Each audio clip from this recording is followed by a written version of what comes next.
ไปจ้ะนี่บรรยากาศตอนกลางคืนที่ซานโตเป้นะฮะให้ดูตามตอกซอกซอยที่นี่ตอนกลางคืนเป็นยังไงนะฮะ เมืองทางตอนใต้ของฝรั่งเศสครับผมตอนนี้เป็นเวลา2 ทุ่มครับผมพามาเดินที่ท่าเรือซานโตเป้วันนี้เขาเป็นวันแข่งเรือใบวันสุดท้ายครับแล้วเขาก็จะมีฉลองนี่เขาฉลองกันทั่วเมืองเลยเขาก็จะย้อมสีเมืองเป็นสีชมพูย้อมสีตึกเป็นสีชมพูตรงนี้ก็เป็นเซ็นเตอร์ของซานโตเป้เลยนะที่ก็จะมีอนุสาวรีย์ก็จะมีโชว์บนถนนนะปกติถ้าเป็นเวลาปกติก็จะเป็นเรือยอชต์พวกเรือยอชต์พวกคนรวยๆก็มาจอดแล้วก็มากินอาหารมาโชว์เรือยอชต์กันนะแต่ตอนนี้ช่วงนี้จะเป็นหน้าเขาจะมาเป็นหน้าไปช่วงนี้ก็จะเป็นหน้าเรือใบก็จะมีแต่เรือใบมาจอดก็จะมีเรือยอชต์แต่เขาจะเหมือนเป็นมารยาทอะเรือยอชต์เขาจะไปจอดอีกโซนนึงอะไรอย่างนี้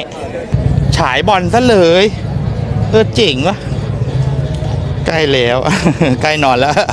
ถ้าใครนอนฝันดีนะครับนี่ผมพามาดูบรรยากาศยามดึกพวกเรือก็จะมีแต่ละประเทศต่างๆนะเนี่ยมีฝรั่งเศสอังกฤษสวีเดนเยอรมันเป็นทางฝั่งยุโรปเข้ามานี่พี่นี่มานั่งกินข้างนอกนี่นั่งสบายมีบอลให้ดูกรีนโบ๊ทนะสีเขียวอันนี้เป็นเรือข้ามฟากฮะเป็นเรือใหญ่เนี่ยป้ายบอกว่าที่ไปเซนต์แม็กซิมนะที่นี่จะใช้เรือข้ามฟากระหว่างเซนต์แม็กซิมกับเซนโตเป้ได้ดูดิคิวอย่างยาวก็จะมีนักท่องเที่ยวหรือคนพื้นที่นี่แหละใช้โดยสารโดยเรือเพราะว่าถ้าเป็นรถอ่ะจริงๆมันค่อนข้างปิดร้านเหล้าที่นี่ก็เป็นยังไงร้านเหล้าวัยรุ่นเนี่ยเข้างานกันเลยแล้วก็จะมีคนตรวจอันนี้คือปาร์ตี้งานเลี้ยงที่เขาวันสุดท้ายนะครับ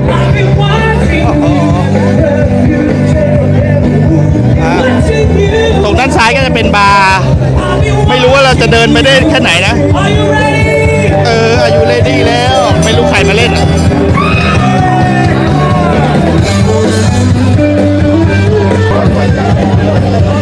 นี่นะครับบรรยากาศปาร์ตี้นะแล้วก็เป็นบาร์เนี่ยเราไม่ได้ส่องเข้าไปในบาร์แล้วโหคนอย่างแน่นเลย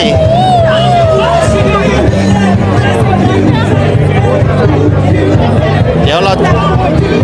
แป๊บนึงฮะขอเดินให้สุดกันอันนี้เป็นบรรยากาศที่นี่ที่ไหนครับตอนนี้อยู่ที่ฝรั่งเศสครับผมพอดีว่าวันนี้เป็นวันฉลองวันสุดท้ายของที่การแข่งเรือใบที่ฝรั่งเศสครับก็เลยพามาดูงานที่นี่ฮะมาดูข้างบนบ้างโอ้โหคนอย่างนั้นเนาะขอแทรกตัว sorry ขอแทรกตัวสักครู่ฮะโอ้โหข้างบนข้างล่างว่าเยอะแล้วข้างบนเยอะ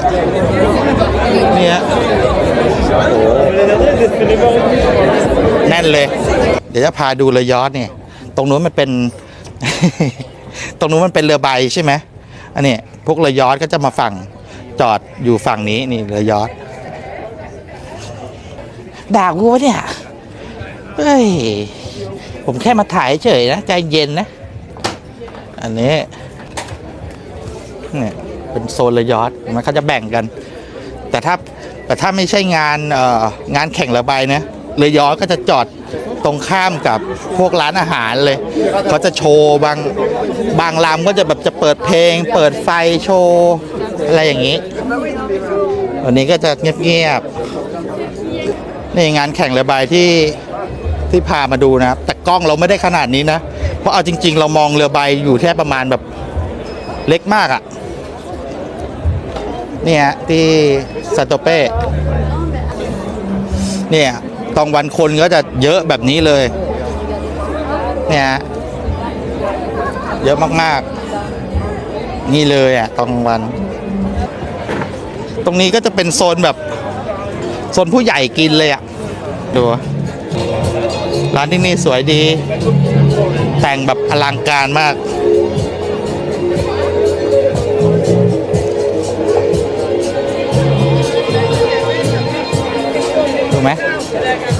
เลิศหรูอลังการนะ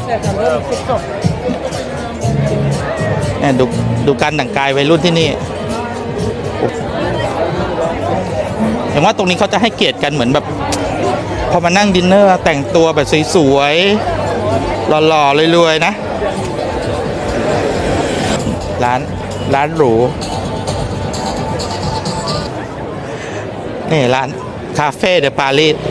แต่อยู่ที่ซานโตเป้อะดูคนเนี่ยวัยรุ่นก็เห็นสาววัยรุ่นไหมเขาแต่งตัวยังไงที่นี่การแต่งตัวก็ดูออกอยู่นะว่าแบบแถวไหนโซนแบบมีตังไม่มีตังนะอันนี้พามาดูแบบสตรีทฟู้ดที่นี่ไม่ใช่อีเวนต์นะอันนี้คือสตรีทฟู้ดแบบที่เขาตั้งขายทุกวันจริงๆอ่ะของจริงเลยเนี่ยเป็นฝ่ายชีส9 ยูโรเป็นฝ่ายบอกซอส7 ยูโรอะไรเงี้ยของนี้ก็เป็นแบบราคาถูกๆนะซื้อง่ายๆเป็นราคาแบบ5 ยูโร3 ยูโรอะไรเงี้ยซื้อง่าย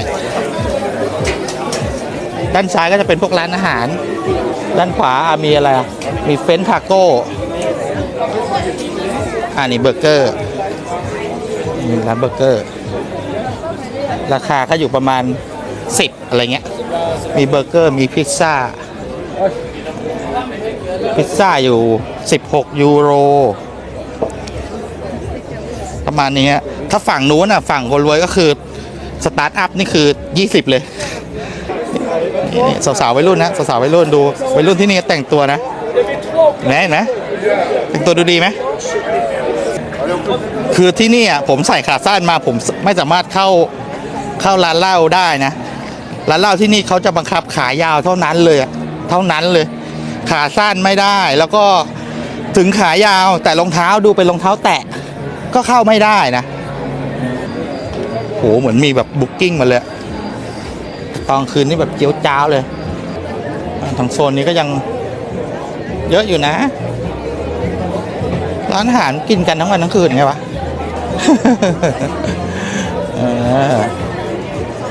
ยังเปิดอยู่นี่ตรงนี้เป็นร้านลับร้านดังที่นี่เขาจะมากินพวกหอยเห็ดโหเกลี้ยงแล้วปิดแล้วนะจากที่ผมสังเกตมานะ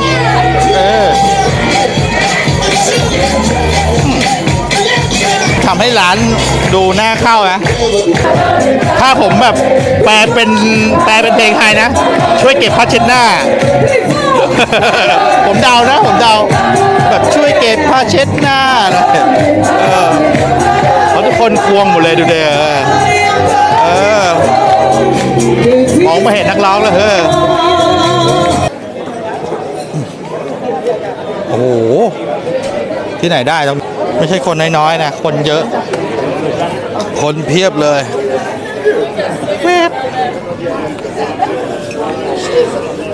อันนี้ชุดตำรวจเก่าซานโตเป้นะสวัสดีครับคนเยอะเลยครับพี่คนเยอะเลยนะ นี่ให้ดูช็อปเฟอร์รารี่นี่เขามีป้ายเตือนแล้วนะเด็กต้องอยู่ในความคุ้มครองของผู้ใหญ่ตลอดเวลาว่าสินค้ามันมีมูลค่าเดินไม่ได้แล้วก็ขึ้นห้องเลยแล้วกันคนแน่นแล้วไปโอเคทุกคนไว้เจอกันใหม่จ้ะ